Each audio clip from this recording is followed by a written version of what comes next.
আলু ভাজা হচ্ছে, হচ্ছে মানে হয়েই গেছে আলু ভাজা।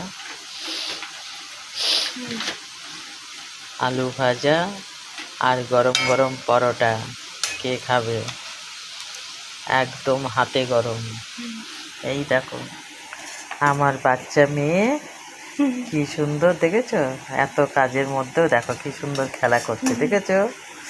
হ্যাঁ, থালার মধ্যে ঢেলে নেবে, গপ গপিয়ে খেয়ে নেবো তা না, দেখেছো? তেলগুলো সব পেটে যাবে না, ওই জন্য তেলটা দেখো শরীরের পক্ষে খারাপ।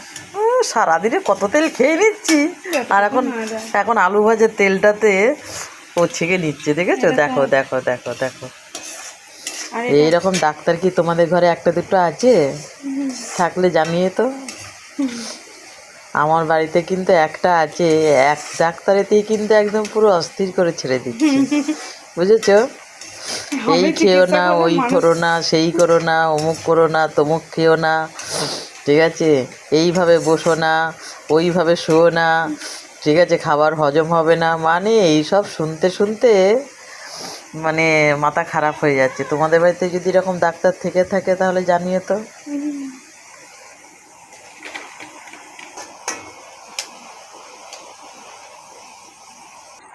দেখতে পাচ্ছ বন্ধুরা, এই দেখো তেল থেকে আলু ভাজা পুরো আলাদা করে দিয়েছে, ঠিক আছে?